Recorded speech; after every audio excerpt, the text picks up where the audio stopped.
Appelez-vous. Bonjour. Alors, Je je crois, m'appelle Irina. en bas, à droite, Irina. Au-dessus, Pascal et Jean-Louis. Non, Non, Marc. Marc. Ah, Marc. Marc tout court ou Non, Jean-Marc? Jean-Marc. Jean-Marc, d'accord, très bien. Jean-Marc. Bon, eh ben voilà. Et les présentations sont faites.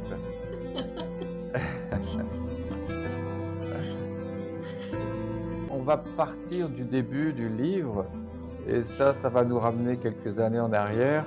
Je m'adresse plutôt à Jean-Marc. Ça va être un petit peu notre fil conducteur. Évidemment, il y a quelques années de ça, bien, on était des jeunes hommes un petit peu perdus tous les deux.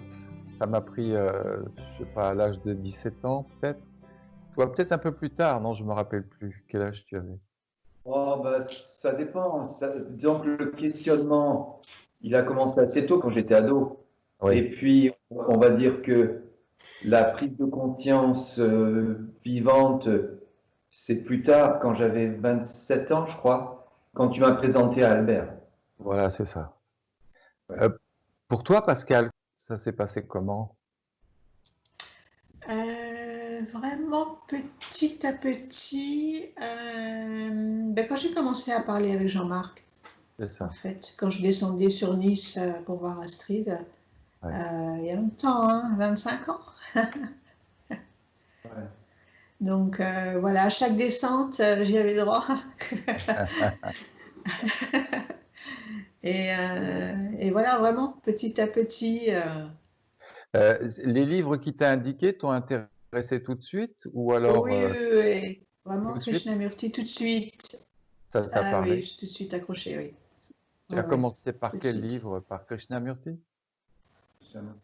Oh là là, je sais plus. Je Rappelles-tu? sais plus lequel. Ramdas, tu as lu Ramdas, hein, je crois. Oui, ouais. C'est Krishnamurti. autre chose, complètement, ouais. Autre chose. Et Carte Toll, tu as lu?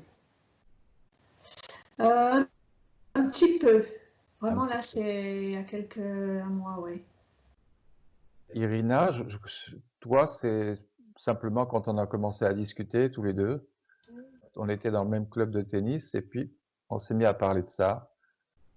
Puis au début, je sais pas, vas-y, je t'écoute.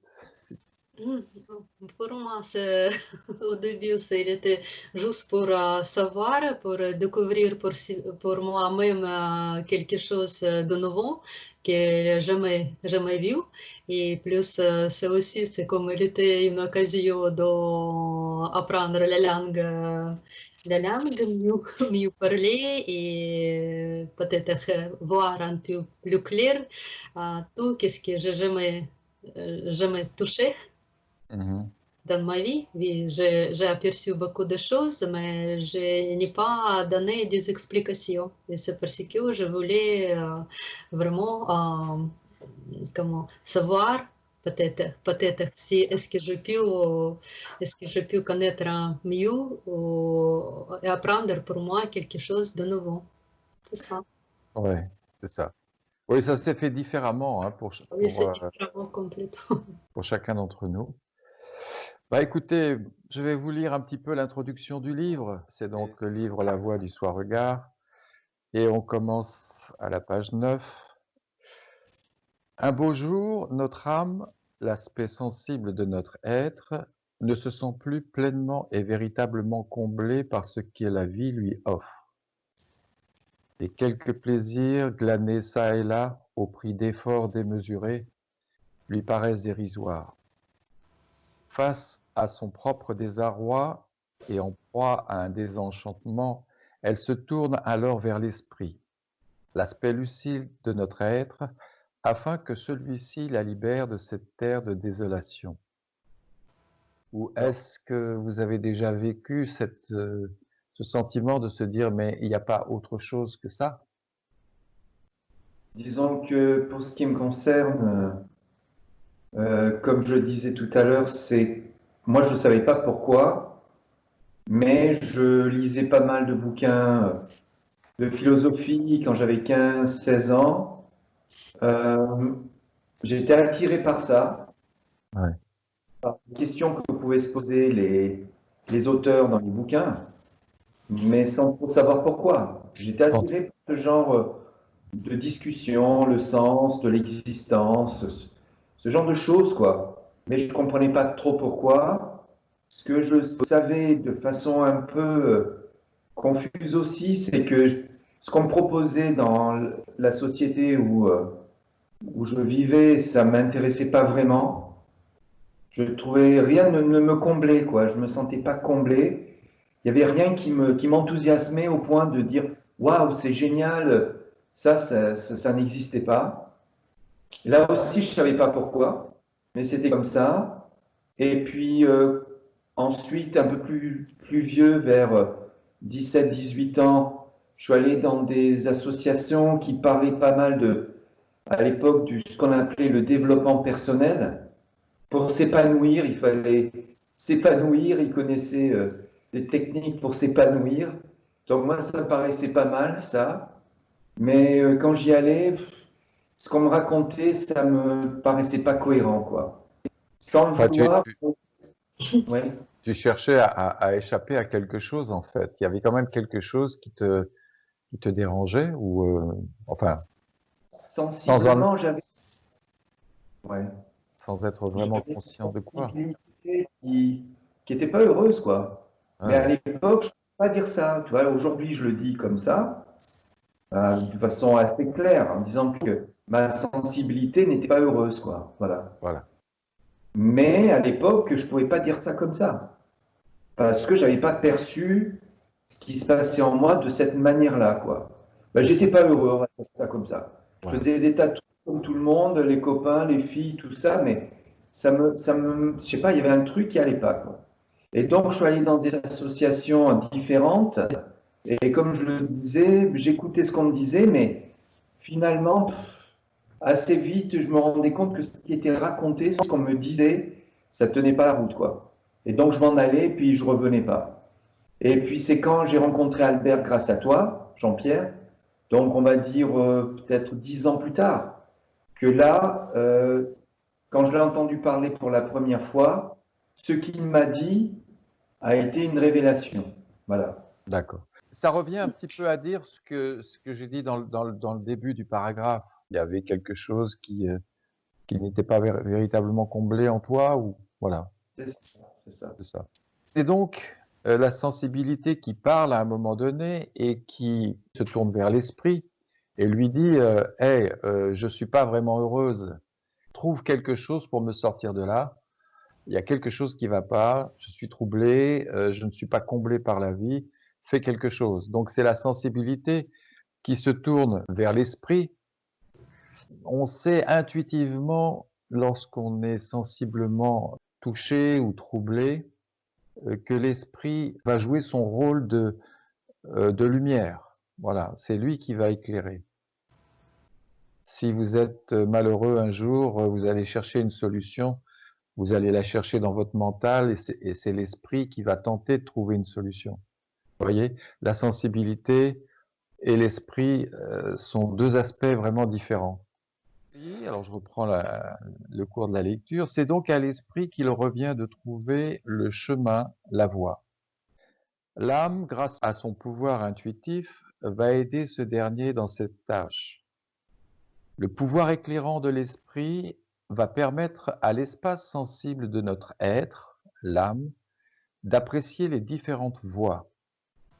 C'est l'esprit qui devra donc se lancer dans l'aventure, et c'est à lui qu'il reviendra de découvrir ce que nous appelons la vérité, autrement dit, les lois de la vie. Vous voyez ces deux aspects en vous, la sensibilité et l'esprit, la lucidité.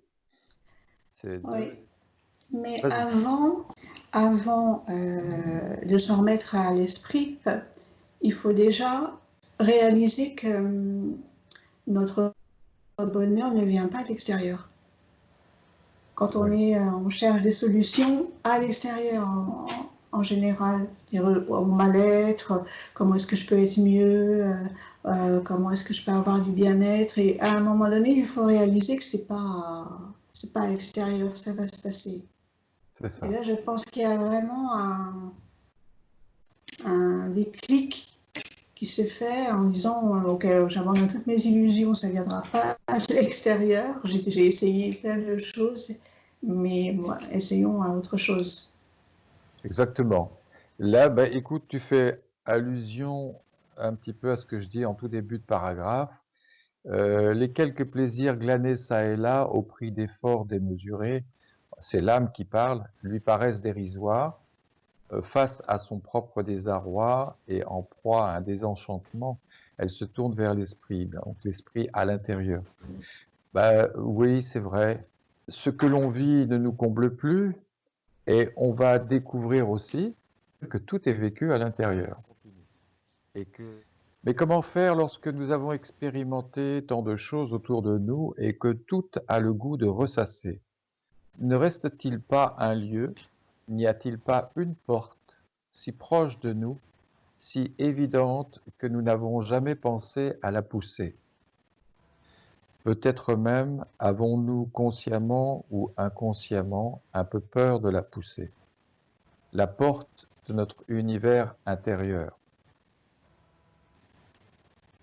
Oui, cette porte, il faut bien la pousser à un moment donné. Quand on découvre que tout est vécu à l'intérieur, je vous en avais parlé la dernière fois de mes connaissances qui me disaient un jour, j'ai peur de la pousser cette porte. Parce qu'il pressentait en lui des forces. Il percevait aussi qu'il y avait des instincts, l'ego, le moi, les forces. Et ça lui faisait un peu peur. On a essayé de parler un petit peu tous les deux, mais il m'a dit non, j'ose pas rentrer là-dedans.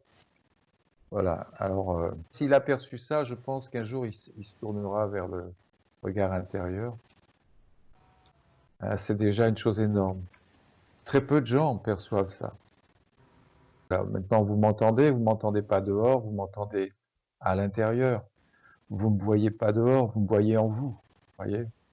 Vous sentez la chaise, vous vivez des contacts. Tout ça, c'est vécu à l'intérieur. Donc, une porte à l'intérieur de soi. Il se pourrait bien qu'il y ait quelque chose derrière cette porte et qu'elle ouvre sur une dimension incommensurable de la vie. Pourrions-nous pousser cette porte ensemble afin de l'ouvrir totalement? Il y a fort à parier que notre âme trouve enfin ce à quoi elle aspire depuis la nuit des temps. Ah, il y a un mystère. Est-ce que l'âme va découvrir ce qu'elle attend? Je suis arrivé, j'étais un peu ahuri dans cette vie. Je regardais les gens, je regardais la société, je me disais, mais je comprenais rien en fait. Je comprenais rien du tout. Je me demandais ce qu'on foutait là.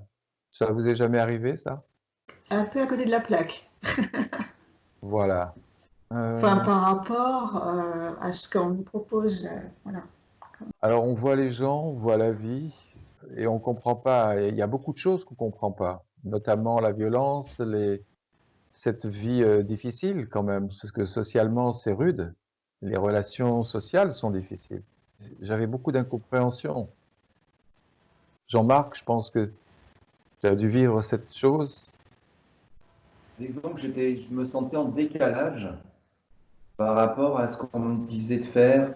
Je le faisais, hein, parce que le conditionnement était fort, mais en fait, je me sentais en décalage par rapport à tout ce qu'on me proposait ou qu'on me demandait de faire. Ouais. Bon ben voilà, on était un petit peu à côté de la plaque, comme dirait Pascal. Oui, ces questions aussi simples, ces interrogations sur la vie, si lointaines soient-elles, si enfantines paraissent-elles, n'ont-elles pas été recouvertes par le temps qui passe et l'enchaînement de nos innombrables expériences? C'est un petit peu comme recouvert et puis ça reste enfoui. C'est dommage, c'est très dommage. À côté de ça, quoi. On a un tourment, donc ça c'est l'âme. Il y a l'esprit qui est là et cette âme, elle demande à l'esprit. La sensibilité demande à l'esprit, mais fais quelque chose, trouve la voie. La première des choses qu'on va faire, et c'est certainement ce que tu as cherché à faire en allant voir les associations, Jean-Marc, c'était de trouver des réponses. Mais en fait, en allant voir Albert, c'est pas des réponses que tu as eues, c'est un écho qu'il y a eu en toi, ce qui est très différent. Tu t'es pas contenté d'écouter Albert, il s'est vraiment passé quelque chose. Oui, ce que je me rappelle, ce dont je me rappelle de façon très très nette, c'est la toute première fois où tu m'as emmené voir Albert, où tu m'as présenté Albert. Donc il a commencé à parler et ce dont je me suis rendu compte, mais sur l'instant, et c'est pour ça d'ailleurs que ça a accroché, qu'il y a eu comme une petite révélation, c'est que ce qu'il disait là au tout début de la conversation, je le voyais en moi. C'était pas quelque chose qui me paraissait intellectuellement juste. Il y a eu aussi des perceptions intérieures. Il parlait des instincts. Je me rappelle très bien des 3, 4, 5 premières minutes où il a commencé à parler. Et il a commencé par dire, il y a en nous 3 instincts. Un instinct de domination, de possession et de jouissance. Et je me rappelle très bien qu'il y a une perception intérieure à ce moment-là. Ce n'est pas simplement une compréhension intellectuelle, il y a une perception intérieure comme si, en fait, c'est quelque chose qui avait déjà été vu et qui était de nouveau perçu. Je me rappelle très bien de ces 5 premières minutes. Bon, je lis un petit peu les passages suivants. Ne passons-nous pas à côté de notre vie? Alors, c'est passer à côté de sa vie, c'est la vivre inconsciemment. Et je pense à Irina, tu vois, depuis qu'on a commencé à discuter, des regards qui ont été portés. Et je commence à voir plus clairement. Plus clairement, j'essaie de faire plus attentive Ouais, l'autre un peu plus et attentif. moi-même. Et c'est pour première fois, peut-être, oui, j'ai commencé à regarder à l'intérieur. C'est ça. Et c'est parce que c'est vraiment, on cherche toujours à comment on peut résoudre les problèmes de l'extérieur. C'est ça. Et on cherche, c'est peut-être à cause de quelqu'un ou à cause de quelque chose. J'ai eu des ennuis, mais on ne regarde pas à l'intérieur. Et ça, c'est vraiment comme une découverte. Tu as bien perçu à un moment donné on est toujours en recherche d'une solution face à nos problèmes, mais on ne regarde pas le problème vécu à l'intérieur, le problème vivant à l'intérieur. Mais c'est aussi comment regarder à l'intérieur. Parce qu'on peut vouloir résoudre nos problèmes avec notre mental, qui va chercher des solutions. Mais regarder à l'intérieur, c'est particulier. C'est particulier. Ouais. On n'a pas l'habitude. Ouais. C'est vrai qu'on n'a pas du tout l'habitude, mais c'est pour ça que commencer par les sens, c'est une façon plus facile de découvrir que effectivement tout est vécu à l'intérieur. Donc c'est une première étape, parce que Pascal disait il y a 3 ou 4 minutes que c'était pas facile de regarder à l'intérieur, même si on comprenait que c'était bien dans le champ de la conscience à l'intérieur qu'il fallait regarder, mais finalement, comme le faisait Albert avec toi et moi, nous montrer comment regarder à partir des sens, c'est beaucoup plus facile. Et on peut prendre l'habitude petit à petit de percevoir des choses en nous à travers les sens. C'est un début plus facile. Alors bien, évidemment, nous, on a eu des aides. On a eu Albert. Il y a des livres. Les livres peuvent nous aider aussi. Il s'est passé des choses. Il y a eu beaucoup de regards portés, beaucoup de silence. Il y a eu des discussions aussi. Tout ça a créé une effervescence, un champ de conscience, quelque chose de très puissant même, parce que le fait de prendre conscience, c'est la source même de notre évolution. Tout petit, le bébé prend conscience. Eh bien, nous, c'est ce qu'on doit faire, mais vis-à-vis de la dimension intérieure. Prendre conscience.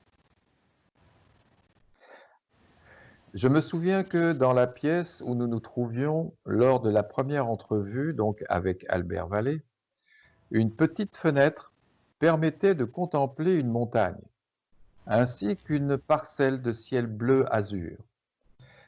Le paysage contrastait avec les murs sombres du petit et modeste appartement et formait un tableau vivant dont la lumière inondait la pièce. Une des premières questions fut, la première question d'Albert, « Vous voyez cette montagne là-bas » ?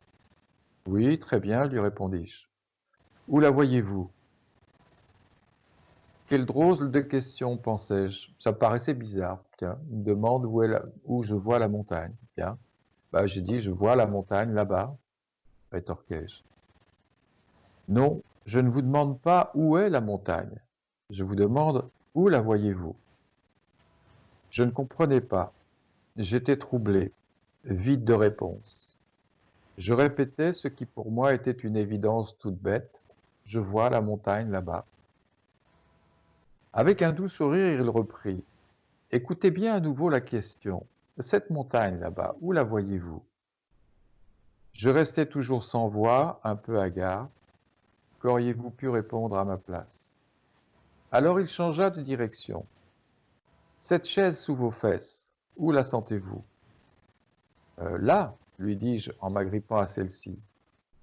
Non, je ne vous demande pas où est la chaise, mais où la vivez-vous? Où l'éprouvez-vous? Interloqué, je restai sans voix. Il reprit. Eh bien, tout comme la montagne, la chaise est vécue en vous. La montagne est vécue en tant que sensation lumineuse et la chaise en tant que sensation tactile. Mais l'une et l'autre sont vécues en vous. L'une et l'autre sont vivantes en vous. Voilà, ça a été ça a été la première entrevue et le choc. Pour moi, ça a été vraiment un choc, hein. Ça me paraissait tellement énorme et surtout, je me disais, mais c'est la première fois que je perçois une chose si évidente. Et bon, bah, je me suis mis à pleurer, il y a eu des discussions ici et là. Mais c'est bizarre parce que pour toi, Jean-Marc, c'était les instincts, c'est quand il t'a parlé des instincts? Oui, c'est ça. Il a commencé par ça, je m'en rappelle très bien. Et je me rappelle qu'il y a eu une perception, comme si soudain c'était évident qu'effectivement il y avait des instincts en moi. Ces instincts qu'il avait nommés, hein, l'instinct de domination, de jouissance et de possession. Mais disons, le fait de découvrir qu'effectivement un contact extérieur, on va dire tactile, est bien vécu en nous, là c'est quelque chose qui a pris du temps. C'est pas quelque chose qui s'est fait, ça n'est pas une prise de conscience qui s'est faite tout de suite. Il a fallu beaucoup de répétitions. Je suis retourné le voir très très très souvent au début. Et petit à petit, il y a eu des perceptions. Et à un moment donné, voilà, il y a une perception très nette qu'effectivement, si je touche ma main, bah, ce qui est vécu, hein, au moment du contact, c'est bien en moi, pas sur la main, mais dans le champ de la conscience que c'est vécu. Et quand je touche ma main avec mon doigt, par exemple, il y a une excitation sensorielle qui se produit et que cette excitation est vécue dans le champ de la conscience. Ça, c'est quelque chose qui a pris du temps avant que ce soit net et on va dire avant que ce soit nettement perçu. Oui. Les contacts sensoriels, c'est ça qui est assez magique et assez extraordinaire. Dès qu'on est en contact avec un élément extérieur, on vit un état d'être à l'intérieur, dans le champ de la conscience. Évidemment, on va se dire, mais à l'intérieur, il y a plein de choses. Il y a les sensations qui sont provoquées par les contacts sensoriels. Mais il y a aussi les sentiments que j'éprouve émotionnellement. Et là, c'est toujours à l'intérieur que ça se passe. Après, évidemment, il y a les idées, les pensées. ça fait beaucoup de choses. On se dit, mais il y a vraiment un univers en nous. Et on vit dans cet univers. C'est même assez troublant à un moment donné, parce qu'on peut se dire, mais est-ce que je vois l'extérieur tel qu'il est? Finalement, je ne vois l'extérieur que parce que je vis à l'intérieur. Un animal voit différemment qu'un être humain. Beaucoup ne comprennent pas qu'ils garderont en eux-mêmes et pour l'éternité les fruits des efforts spirituels auxquels ils consentiront. L'énergie mise en œuvre par leur méditation, les regards intérieurs qu'ils porteront sur la vie, marqueront à jamais leur conscience. Oui, chaque regard qu'on va porter, évidemment, c'est une petite lumière, et elle reste cette petite lumière. L'esprit et l'âme gardent les fruits de nos efforts, et c'est l'individualité tout entière qui est transformée. Ces changements transparaissent ensuite dans notre perception du monde, dans nos regards et dans nos actions.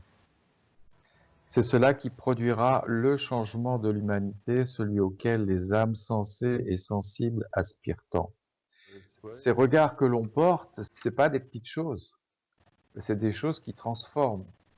Ouais, disons que c'est vrai que, comme on disait tout à l'heure au tout début, presque tous, on disait qu'on était un peu en décalage ou qu'on ne comprenait pas trop le monde qui nous entourait, notamment quand on était adolescent, quoi.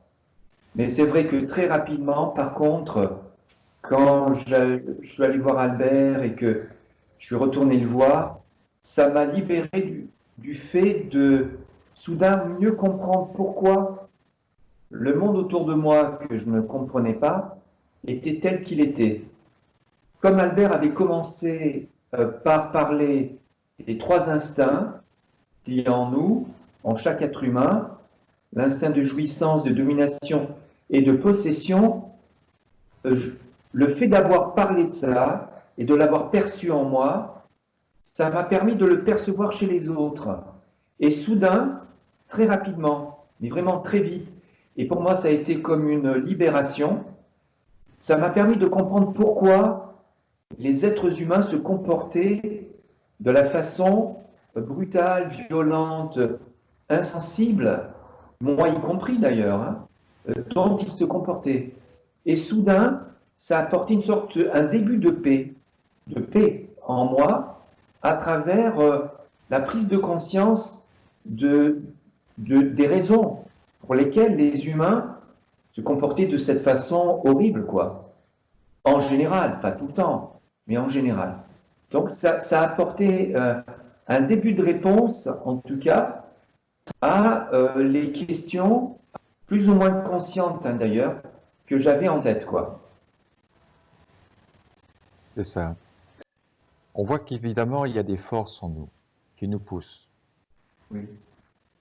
C'est un petit peu le problème de l'être humain en général, c'est qu'il est poussé par des forces et finalement, il s'intéresse très peu à ces forces. On ne se pose pas trop la question de savoir, mais qu'est-ce qui me pousse?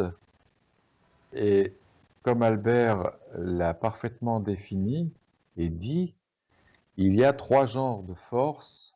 Ils ont des forces égocentriques, hein, des forces qui nous poussent à posséder un objet ou à posséder une sensation, des sentiments ou un événement, une position sociale ou des choses comme ça. Et ces trois forces, c'est la possession, la domination et la jouissance.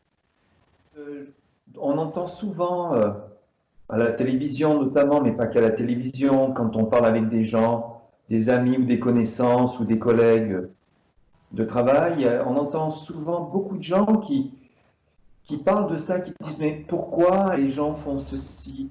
Pourquoi il y a des guerres? Pourquoi il y a des vols, des assassinats, du terrorisme? Donc pourquoi? C'est comme si beaucoup de gens se demandaient pourquoi tant de chaos, de violence, quoi, tu vois? Donc c'est quelque chose qui interpelle beaucoup de monde, mais il y a très très très peu de gens qui se rendent compte que finalement c'est en eux, en l'être humain, qu'il y a ces forces qui sont à l'origine du chaos extérieur. Donc ça serait, disons, une première prise de conscience, c'est-à-dire du fait que ça se passe bien en nous, que de découvrir que ce sont ces instincts-là qui sont propres à l'humain, on va dire, en tout cas qui sont en l'humain, qui sont à l'origine de ce qui se passe à l'extérieur, dans le monde, et qui choquent beaucoup, beaucoup, beaucoup de gens.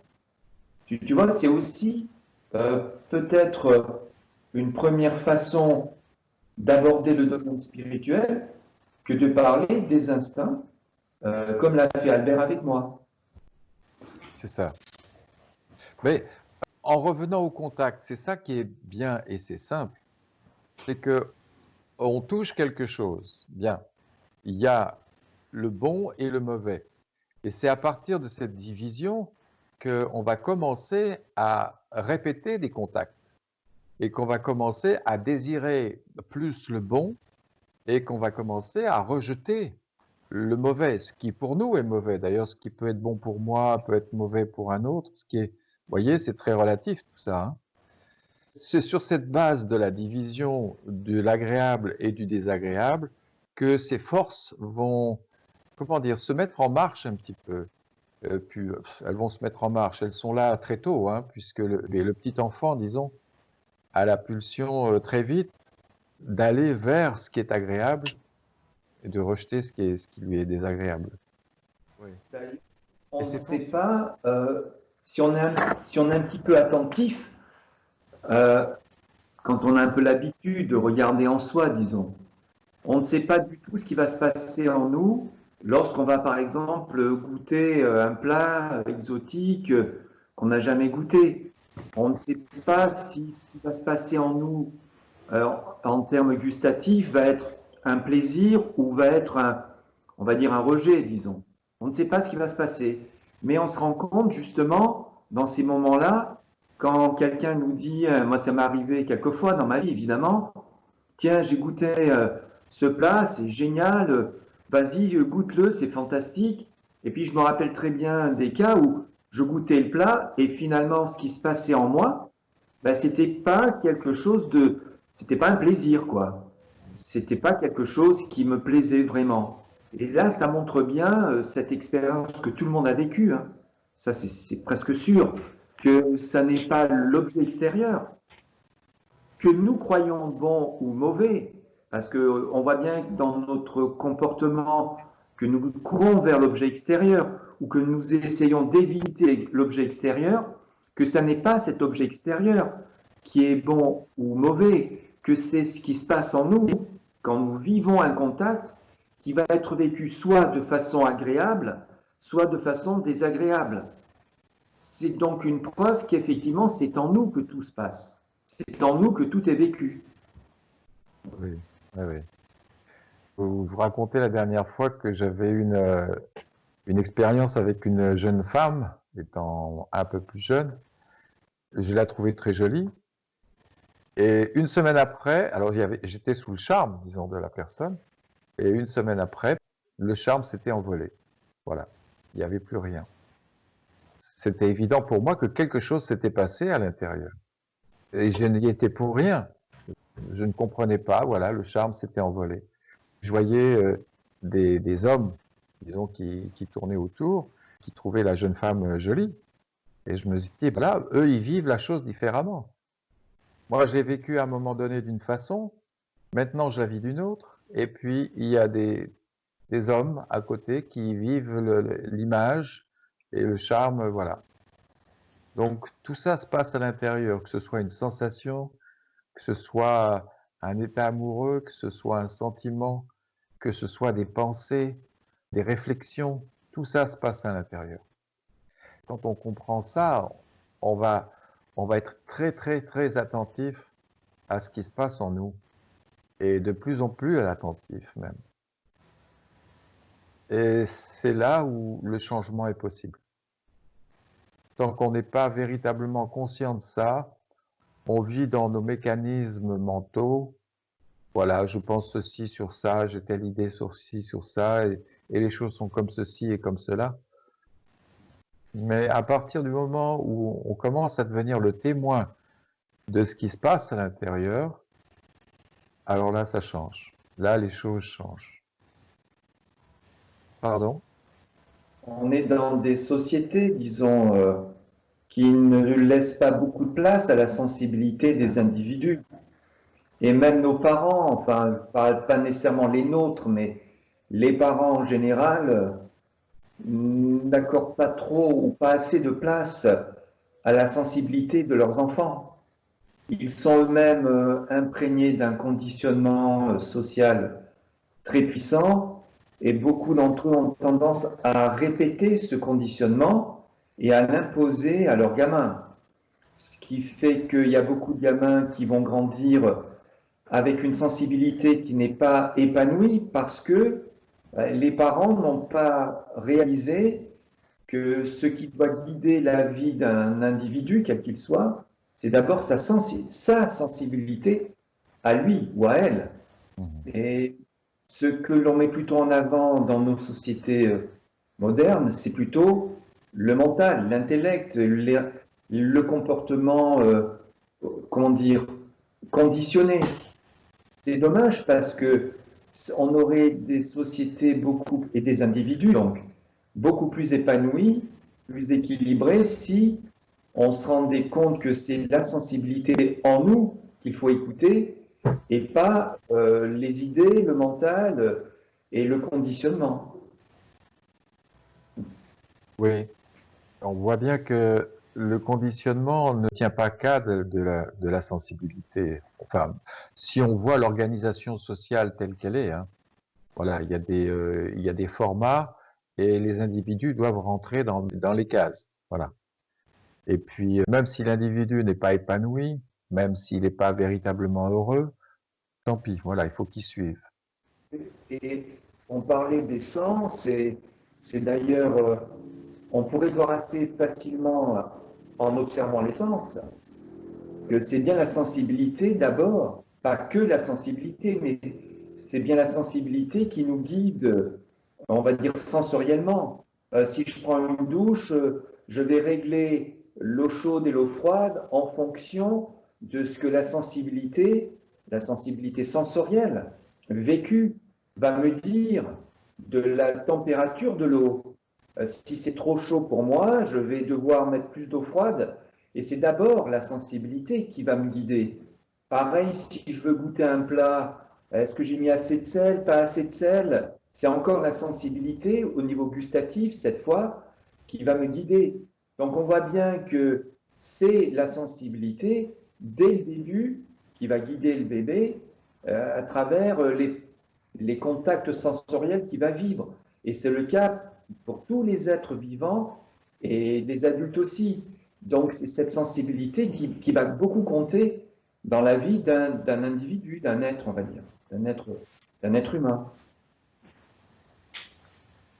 Oui, on peut regretter que le social, les systèmes sociaux ne tiennent pas trop compte de la sensibilité. Voilà, c'est plutôt à l'homme de rentrer dans les formats, dans les cases, et puis sa sensibilité, ben, il faut la mettre un peu de côté. On n'en tient pas trop compte. Alors évidemment, on essaye de faire un chemin à travers tout ça, de faire son chemin social. Mais bon, c'est un petit peu à la va que je te pousse, et la vie passe. Maintenant, si on peut faire son chemin socialement, mais en parallèle, porter des regards et ouvrir sa conscience, ce qui est fort possible, hein, c'est bien. Mais s'il y a cette possibilité, si on a en nous cet éveil, ce questionnement envers la vie, ça, faudrait vraiment y répondre, il faudrait vraiment répondre à ça. C'est quelque chose qui ne doit pas être recouvert, quoi, vraiment.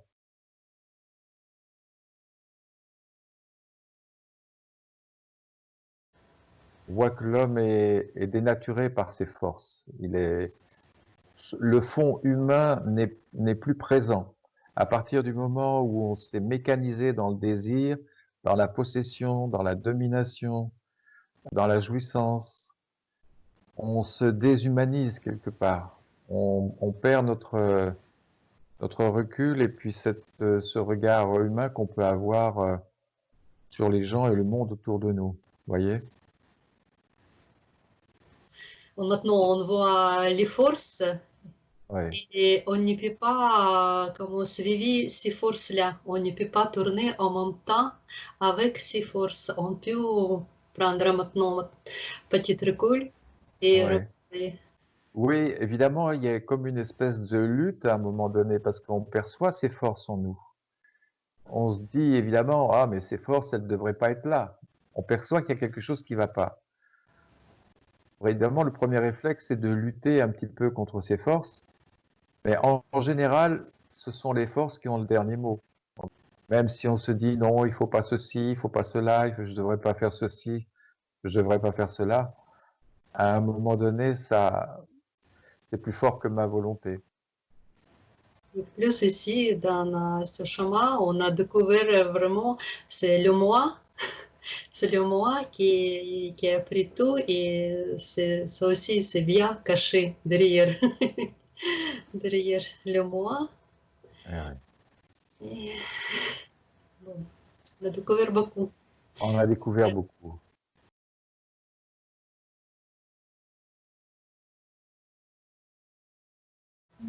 Donc on découvre le monde autour de nous par nos sens.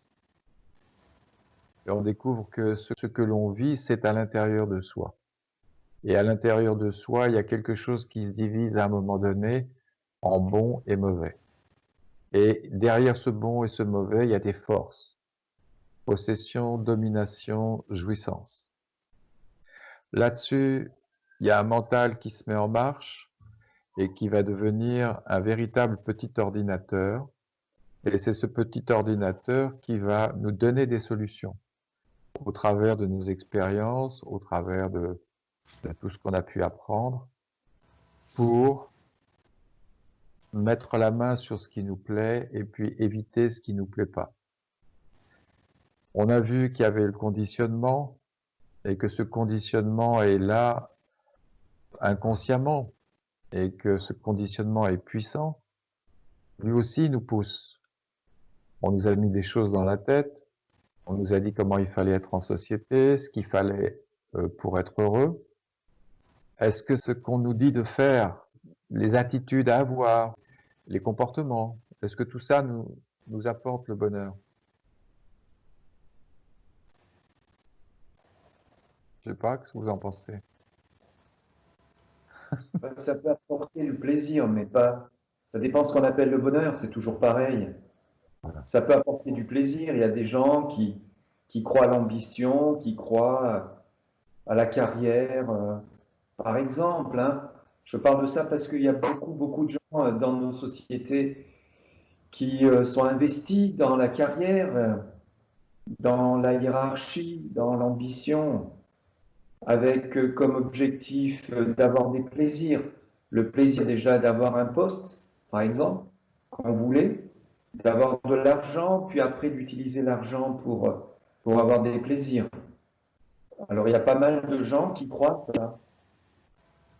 Après, je ne sais pas si ça peut combler. C'est un petit peu ce qu'on disait au tout début.